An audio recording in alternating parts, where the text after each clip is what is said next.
자, 국민의힘이 이번에 MBC에 공문을 보냈습니다.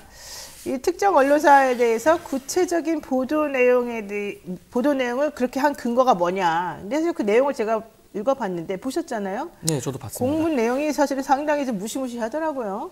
이렇게 방송사를 압박하는 거 사실 제가 처음 본 것 같은데 어떻게 생각하십니까?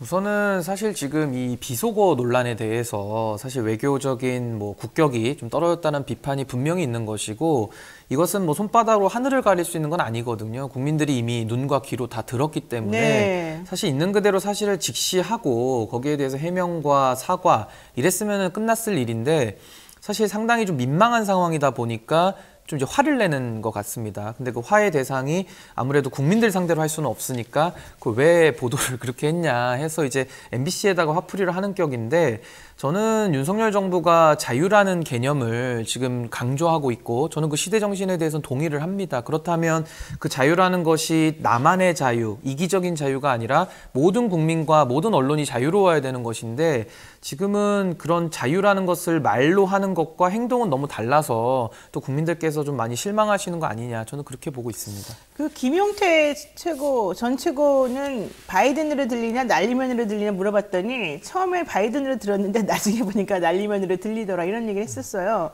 근데 제가 신인규 대표가 인터뷰하고 방송 나와서 얘기하는 걸 들어봤는데 나는 그냥 바이든으로 들리더라, 솔직히 이런 얘기를 하는 걸 들었거든요. 맞습니까?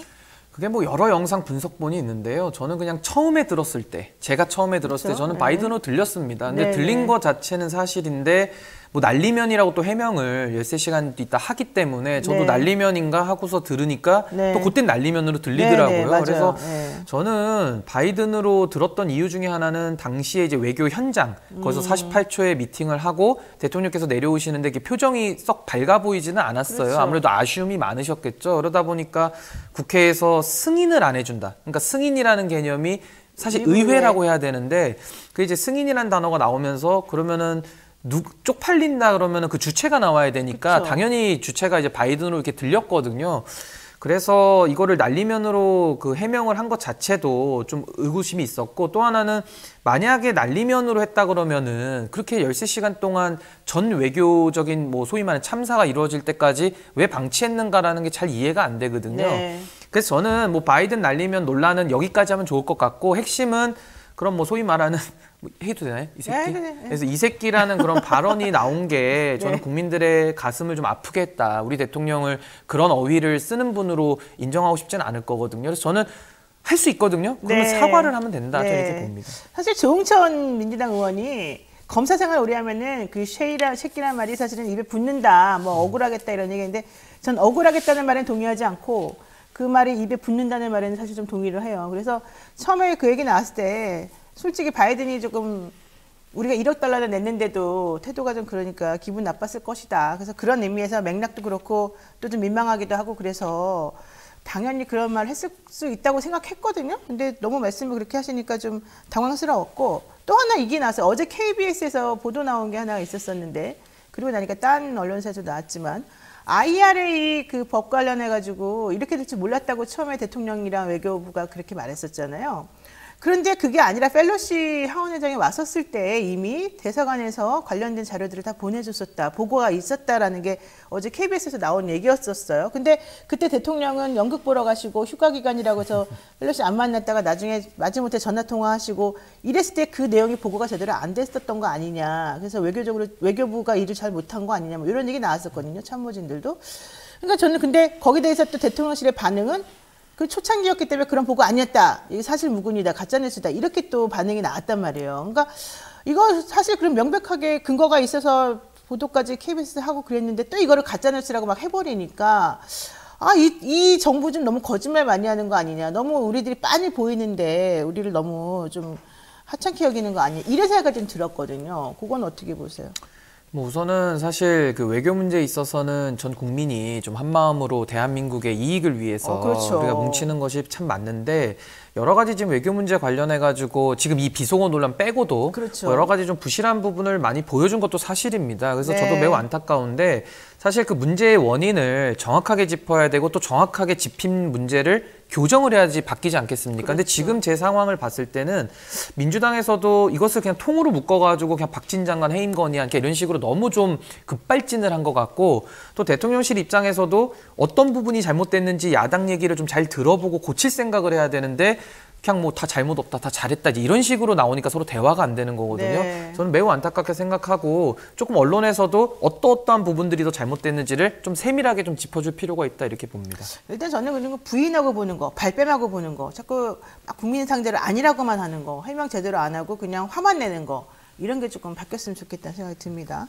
자, 어쨌든 그래서 그런지 뭐 민주당의 대응도 싹 저는 별로 좋아하지는 않지만, 민주당에서는 윤석열 정권 외교 참사 거짓말 대책위원회, 이름도 길어요.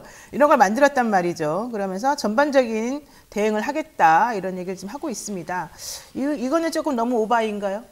뭐 일단은 외교 문제에 대해서 저는 충분히 짚을 수 있다고 보는데, 이번에 아쉬웠던 부분은 저는 개인적으로 볼 때 외교가 이번에 뭐 잘 못된 부분도 많이 있어요. 그렇다면 책임을 묻는다면은 저는 대통령실에 국가안보실 있지 않습니까? 거기 네. 1차장, 1차장. 김태효 차장이 좀 문제가 있어 보였거든요. 그럼 그분에 대해서 인사교체를 요구하고, 또 국감 시즌이기 때문에 충분히 야당 입장에서 의석도 많고 할 수 있는 게 많지 않습니까?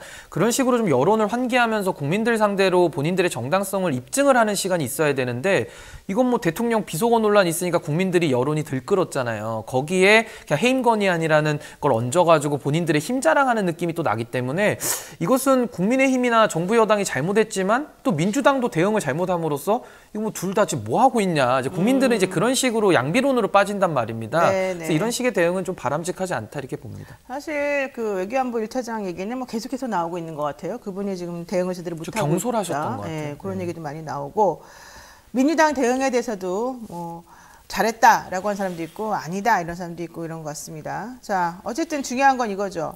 국민의힘이 윤 대통령의 비속어 발언을 최초 보도했다고 알려지는 이 MBC에 대해서 정보통신망 이용 촉진 및 정보보호 등에 관한 법률 위반. 그러니까 이건 결과적으로는 이제 명예훼손, 허위사실 적시 명예훼손 이런 얘기인데, 사실 이게 저는 성립이 안 될 것 같은데 이걸 지금 고발을 했단 말이에요. 변호사님이시니까 어떻게 보세요? 근데 저는 진짜 이거를 갖다가 고발하는 것 자체가 저는 매우 이거는 좀 코미디 같은 상황이다. 전 이렇게 봅니다. 왜냐하면 아니 MBC가 뭐 선동해서 다 따라 보도한 게 아니잖아요. SBS 기자도 다 들었고 한국일보 기자도 들었고 다 듣고 이제 보도를 한 거거든요. 네네. 근데 거기에 대해서 문제가 있으면 보통은 정정보도 요청을 즉시 하거나 그런 그렇죠. 외교적인 안보 문제라고 하면 더더욱 빨리 신속하게 진화를 해야 되는데, 네. 아니 일을 해야 될 홍보수석이나 그 대통령실이 일을 안 해놓고서 이제 와가지고 뒤늦게 뒷북을 치는 건 너무 좀 보는 사람이 좀 답답하죠. 민망합니다. 답답하고. 네. 그리고 네. 이 고발에 대해서는 저도 이거 법리적으로 성립이 안 된다고 보고요. 그리고 정진석 부의장도 그때 카메라 찍혔을 때 또 뭐 정보통신망법 자꾸 얘기하는데, 그게 뭐 더 잘 아시겠지만 무슨 해킹이나 이제 이렇게 됐을 때 처벌을 하는 것이지, 아니 뭐 사진 기록을 찍은 건데 그거 가지고서 하기가 어렵죠. 그래서 네. 그런 식의 고발 남용하는 거 좋지 않습니다. 우리 신인기 변호사님 솔직히 법조인이시고 아버님도 법조인이신 걸로 알고 있는데 판사님이셨잖아요. 근데 그 당시에 좀 고민하고 이렇게 좀 현안에 대해서 괴로워하시고 판단 때문에 힘들어하시는 모습을 보셨을 것 같아요. 근데 지금 현재 본인이 변호사가 돼서 이런 상황을 바라보면 좀 감회가 남다를 것 같기도 합니다. 저는 근데 사실 정치와 법치가 다르다고 생각해요. 왜냐하면 정치라는 개념 안에는 자유민주주의가 들어가는데, 자유민주주의의 개념의 하부 요인이 뭐 적법 절차라든지 법치주의 이런 것들이 나오거든요. 그러니까 법치의 개념보다 정치가 더 큰 겁니다. 근데 윤석열 대통령과 지금 우리 율사 출신들의 의원들은 아직도 이 법치 단계에 머물러 있어요. 그럼 맞아요. 법치에서는 사실 그냥 계속 변호사 하시거나 검사 하시는 게 맞거든요. 그러니까 정치의 실종이라는 거에 있어서 저는 큰 책임이 있고, 대한민국 정치가 이렇게 가서는 안 되고 좀 더 발전되고 진화돼야 된다, 저는 이렇게 봅니다. 알겠습니다. 자, 두 번째 좀 큰 주제 관련해서 한번 여쭤보겠습니다. 국민의힘 윤리위원회가 이준석 전 대표에 대한 추가 징계를 28일에 할 것처럼 하더니만 10월 6일로 지금 미뤄버렸어요. 아마도 이번에 외교 참사 관련된 일련의 사태, 이런 것들이 좀 의미가 있지 않았나. 그래서 이준석 대표에 대한 징계를 하면 안 된다라고 하는 또 여론이 더 많아지기도 하고, 또 이번에 뭐 양두구육 그런 단어 선택이나 이 당과 관련된 안 좋은 말 한 것을 문제 삼으려고 했더니 대통령이 또 비속어 논란에 휩싸이고 이래서 좀 그랬던 것 같은데요. 6일, 그럼에도 불구하고 왜 굳이 6일로 잡았을까요? 뭐 의미가 있나요?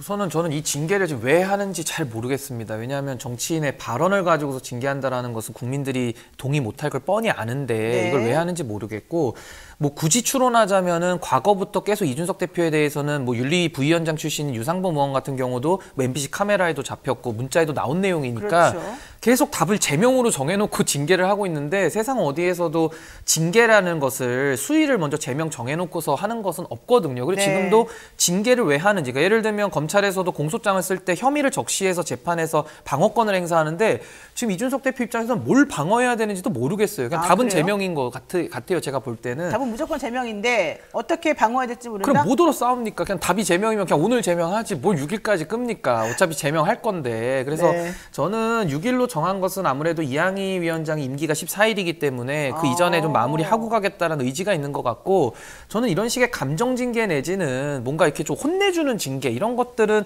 사실 좀 유치하고요. 정치의 영역에서 이런 상대방 축출을 위한 그런 악용되는 도구로서 윤리가 훼손되는 것은 저는 굉장히 유감스럽습니다. 그 맞는 말씀이기도 한데 저는 이준석 대표의 태도도 조금 특이하다고 생각해요. 사실 지난번에 외교 참사 나오기 전까지 이준석 대표의 행동이나 태도 발언하고 외교 참사 이후의 태도가 완전히 조금 다르다는 느낌이 들었거든요. 그러니까 무슨 얘기냐면 훨씬 더 조심스럽고 오히려 조금 더 이렇게 좀 뭔가 이렇게 참는 듯한, 예전하고는 좀 달리. 왜 그렇게 된 건가요? 그건 이제 시점이 좀 공교해서 그런 것 같은데요. 뭐 외교 참사 때문에 그랬다고 보이진 않고, 제 생각에는 지금 가처분 심리가 28일에 있었거든요. 네, 그랬죠. 그리고 지금 윤리위 징계가 6일이니까 지금 그 사이에 있는 겁니다. 그래서 저는 굉장히 지금 중요한 국면이라고 보이고요. 이준석 대표 입장에서도 본인의 정치 생명도 달려 있지만 결국은 이것이 정당 민주주의라는 헌법 가치와 관련된 문제 아니겠습니까? 네네. 저는 이 사안의 엄중함을 느끼기 때문에 조금 신중해 보이는 거라고 보는 것이지, 뭐 외교 문제를 갖다가 이걸 또 섞기에는 조금 이질적인 것 같습니다. 그래요? 근데 이준석 대표가 한 말 중에 어제인가 보도 나온 것 중에 이제 의미심장한 말이 있었어요. 한번 좀 당해봐야지 안다, 뭐 이런 취지를 말한 게 있지 않습니까? 혹시 그거 아세요? 그 발언한 네, 거는? 봤습니다. 네. 네. 무슨 뜻일까요, 그 얘기는?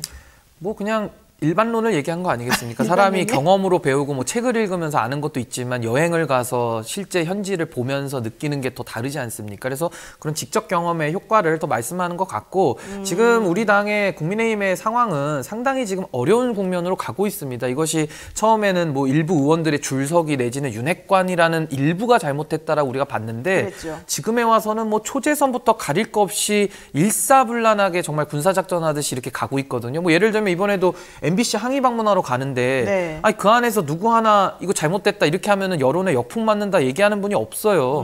뭐 저같이 힘없는 사람들이 방송 나와서 이렇게 얘기하는 것밖에 없는데, 아니 저는 저라도 이걸 해야 되는 것이고, 좀 잘된 건 잘된 거고 잘못된 건 잘못된 거 아니겠습니까? 근데 대통령의 비속어에 대해서도 심지어 김대기 실장 같은 분은 그게 안 들린대요. 그러면 그러니까. 볼륨을 높이시라는 말씀을 꼭 드리고 싶어요, 저는. 안 들리면 소리를 높이면 들리죠. 그게. 시원시원한데요? 네. 아니, 안 들린다 그래서 전 어제 좀 그건 기가 막혔어요. 정말 많이 들어보셨죠? 120분 들어보셨죠? 어떻게 안 들립니까? 그거는 저도 계속 듣고 있는데. 어제도 이준석 대표가 한 말은 이거였죠. 아무리 말로 설명해도 안 된다. 한번 좀 당해봐라. 그래서 아마 정신 차려라. 이준석 대표도 이런 상황을 뭐 느끼면서 답답해서 그런 얘기를 한 것 같습니다. 맞습니다. 자, 그런데 이제 이준석 대표에 대한 징계를 10월 6일로 하기로 한 거는 맞는데, 권성동 의원에 대해서 징계가 같이 올라갈 거란 얘기예요. 근데 권성동 의원에 대해서는 연찬회 때 뭐 술 마시고 노래 불렀다, 이게 이제 문제였던 것 같은데, 그게 그렇게까지 뭐 징계까지 올라갈 거라고 생각을 못 했었거든요. 그래서 이게 일부러 그러는 거다. 좀 그런 얘기들이 많지 않습니까? 저는 어떨까요? 이게 업보라고 생각하는데요. 업보요? 네, 네. 이게 윤리가 상당히 희화화되는 겁니다. 그러니까 무슨 얘기냐면은 제가 이준석 대표 징계도 반대했던 이유가, 이준석 대표도 죄가 있으면 징계 받아야죠. 근데 그렇죠. 그게 문제가 아니라 네. 수사 중인 사안에서 당 대표를 날리기 위한 수단으로 쓰이기 때문에 뻔히 예상돼서 전 이거 하지 말라 그랬고, 앞으로도 이 윤리가 안 좋게 악용될 게 뻔히 예측이 됐습니다. 그래서 하지 말라 그랬더니 네. 아니나 다를까 권성동 대표에 대해서도 지금 이게 올라오지 않았습니까? 이게 악용되고 지금 반복되고 있거든요.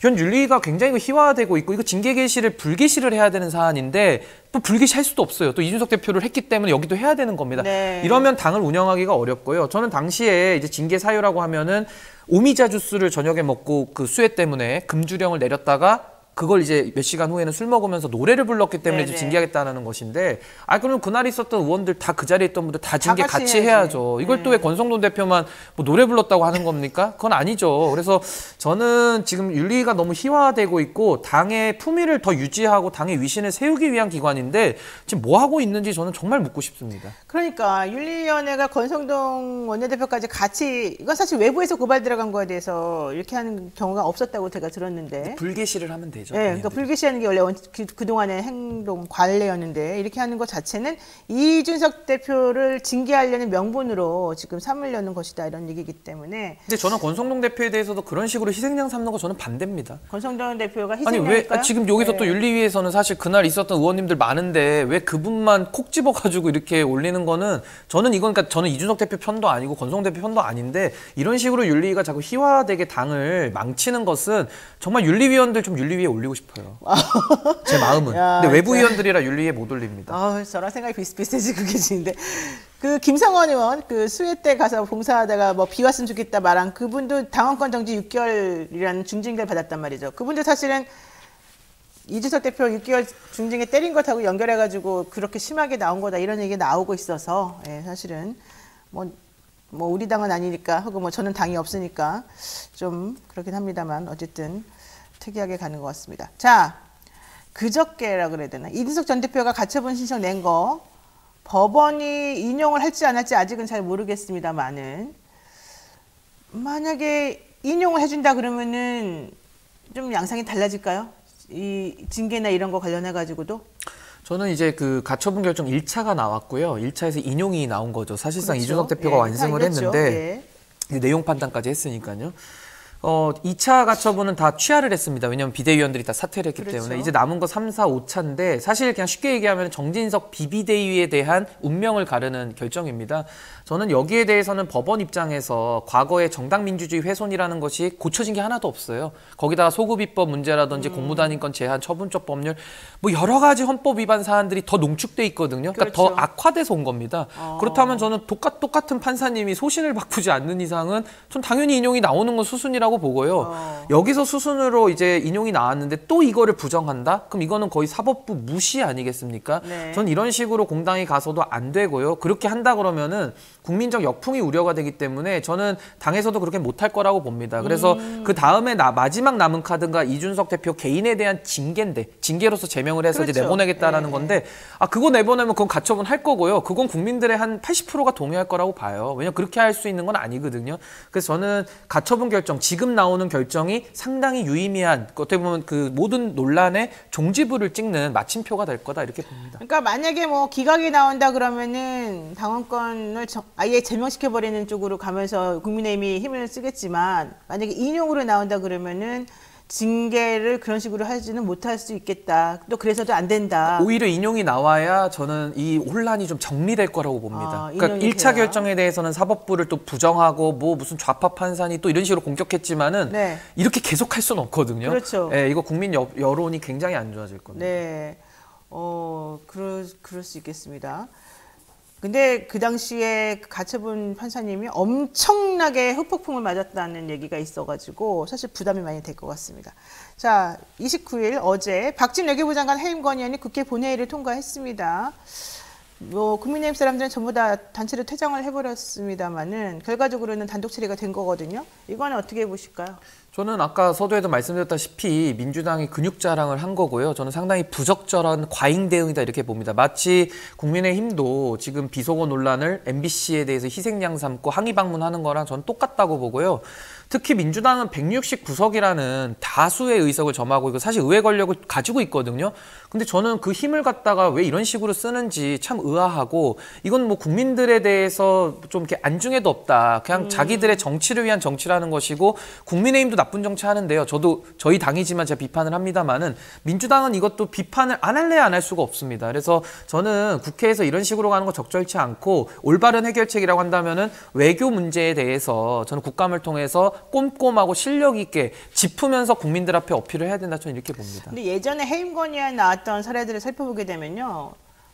야당이 반대하는 사람을 장관으로 임명했다고 해서 그냥 해임 건의안 올리고 막 그랬었어요. 근데 그거하고 비교해 보면 박진 외교부 장관 같은 경우는 사실 외교청사의 주된 원인 제공자라고도 볼 수 있겠죠. 물론 대통령이 뭐 있겠지만은 왜냐하면 본인이 책임을 져야 되는 사람이니까. 그래서 민주당 라인에서는 박진 외교부 장관 해임 건의안이 대통령을 지금 해임하라고 할 수는 없으니까 할 수 있는 게 최선의 방법이다 뭐 이렇게 생각하는 것 같은데. 근데 저는 이런 의문이 들어요. 이게 뭐 잘못을 인정하고 여러 가지 문제가 있으면 또 교정해야 될 문제도 있는 건데 네. 뭐 사안이 터졌을 때마다 다 해임하고 그러면 다 집에 보냅니까? 그러니까 그건 아니지 않습니까? 그러니까 네. 과잉 대응이라는 거예요. 그러니까 네. 예를 들면 운영위원회도 열어보고 외교통상위원회도 열어서 누가 문제였는지를 좀 따지고 국정을 감시하는 역할과 견제하는 역할을 민주당이 잘해야 전 민주당에게도 이거 진심으로 고언을 드리는 겁니다. 네. 그래야 본인들도 잘 될 텐데 이런 식으로 그냥 일 터졌을 때 바로 해임 건의안 해가지고 국정을 마비시키고 냉각시키는 것은 다수당의 책임 있는 행동이라고 저는 보이지 않습니다. 네. 그리고 국민들께서 이건 지지할 수가 없고 오히려 검수완박 국면에서도 누가 검찰 개혁에 대해서 저도 동의해요. 상대방들도 다 동의하는데 이걸 묶어내는 역할을 못한 거고 그냥 본인들이 살라미 정책 쓰고 막 위장탈당하고 의원들 누워있는데 밟고 가서 그냥 땅땅땅 때린 거 아닙니까? 지금 이 해임 건의안도 너무 조급하다. 그리고 민주당이 야당의 역할이 뭔지 아직 잘 모르는 것 같다. 저는 그런 생각을 좀 했습니다. 자, 그러면 이제 앞으로 한번 좀 시나리오를 생각해 볼까요? 박 장관에 대한 해임 건의안은 어쨌든 올라간 거고요. 대통령은 뭐 훌륭한 장관에 대해 왜 그러냐 이렇게 말함으로써 결과적으로는 해임 건의안 거부하겠다 이런 뜻을 밝히고 있잖아요. 박 장관도 그걸 믿고 있는 눈치입니다. 그러면 해임 건의안이 대통령 거부했어요. 그럼 그다음에 민주당이 할 수 있는 행동은 뭘까요? 사실은 해임 건의안이 제가 알기로 7번째로 알고 있고 이게 87년이면 네 번째고. 네. 그리고 이게 지금 박근혜 정부 때 한번 거부를 한 걸로 알고 있고요. 네, 거부했죠. 그리고 지금 사실 해임 건의안 자체는 구속력은 없습니다. 원칙적으로 네. 이게 탄핵과 다르기 때문에요. 근데 해임 건의안에 대해서 저는 수용은 안 할 것 같고요. 수용을 안 한다면 민주당도 이미 한번 근육을 썼기 때문에 또 물러나기는 어려울 겁니다. 그러니까. 그리고 지금 양당이 사실상 이제 국민의힘 입장에서는 비속어 논란을 언론 쪽으로 화살을 돌리고 있고 지금 민주당 입장에서는 대통령에 대한 문제를 지금 박진 장관한테 희생양으로 전가시키고 있거든요. 저는 양당이 양보할 수 없는 끝없는 정쟁으로 갈 걸로 보이고 여기에 대해서 뭐 영수회담 얘기도 나오고 뭐 여러저런 얘기들이 나오는데 저는 협치는 물 건너 갔다고 보고요. 그럼 이제 또 윤석열 정부 입장에서는 어쨌든 이재명 대표는 수사 리스크가 있는 거거든요. 그럼 또 수사는 할 것입니다. 그러면은 네. 서로 이것은 뭐 양보할 수 없는 대선의 시즌 3가 될 것이다. 지금 한동훈 장관이 사실은 수사주의 라인을 교체를 하면서 쌍방울 관련해서 이화영 평화부시장인가요? 부지사. 부지사. 네. 그분을 지금 기소하면서 결과적으로는 이재명 대표를 정조준하고 있는 거란 말이죠. 근데 그 사건 수사를 새로 맡게 된 검사가 옛날에 뭐 라임 펀드 이렇게 했던 검사이기도 하고 또 한명숙 총리에 대해서 수사를 조금 잘못했다라고 얘기 듣는 바로 그 검사란 말이에요. 근데 그분들이 결과적으로 했던 거는 그 당시에 뭐 죄수들에게 뭐 위증을 시켰다든가 이런 의혹이 좀 있는 상황이기 때문에 좀 일각에서 얘기하는 거는 그런 검사들로 상황을 교체시킨 것은 어쨌든 뭐 증거가 나오든 안 나오든 무조건 기소하겠다는 뜻으로 지금 보인다. 이거란 말이에요. 그러면 해임 건의안이 거부가 되고 민주당은 물러설 수 없고 대통령 입장에서도 더 이상 물러설 수 없고 게다가 MBC는 계속해서 핍박을 가는 가능성이 있고 게다가 수사 지휘 라인에서는 또 한동훈 장관이 도와주는 거죠, 말하자면. 이렇게 나갈 것이고. 그러면 아주 나라가 난리가 날 것 같아요. 이거 우리가 어떻게 해결해야 돼요? 우리가 난리통에 살 수는 없잖아요. 근데 저는 사실 수사 자체를 막을 수는 없죠. 원칙적인 거고 법 앞에는 다 평등합니다. 전 심지어 김건희 여사도 수사를 정상적으로 하라고 좀 얘기하는 사람입니다. 네. 그래서 그건 맞고요. 근데 이 수사를 할 때 아무래도 상대방 야당의 또 대표 신분이기 때문에 또 정치적인 뭐 배려라 그러면 좀 이상하지만 어느 정도 신경은 써야 될 겁니다. 이 양당이 강대강으로 붙을 수는 없으니까요. 네. 그런데 저는 이제 핵심은 뭐로 보냐면 이제 정진상 씨가 이제 상당히 이런 의혹의 중심에 있는 건 사실입니다. 그래서 그분에 대해서 이제 수사가 들어갈 건데 지금 이화영 부지사는 구속이 됐고요. 아마 추가 혐의들이 더 소명이 될 것이고 정진상 씨까지 수사를 받게 되면 아마 이재명 대표 입장에서 상당히 불안할 겁니다. 그래서 저는 이재명 대표도 저는 유죄라고 얘기 안 하고요. 무죄 네. 추정의 원칙과 방어권을 누리시면서 네. 정상적인 수사를 받으시라. 그리고 여야는 어떻게 됐든 이것은 이재명 대표 수사를 빼더라도 지금은 강대강으로 갈 수밖에 없기 때문에 저는 여야의 정치 실종을 규탄할 수밖에 없습니다. 알겠습니다. 아유, 오늘 아주 그냥 시원시원한 정말 정확한 속 얘기를 들어봤습니다. 네. 자, 신인규 국바세 대표랑 여기서 인사 나눠야 될 것 같습니다. 오늘 고맙습니다. 네, 감사합니다.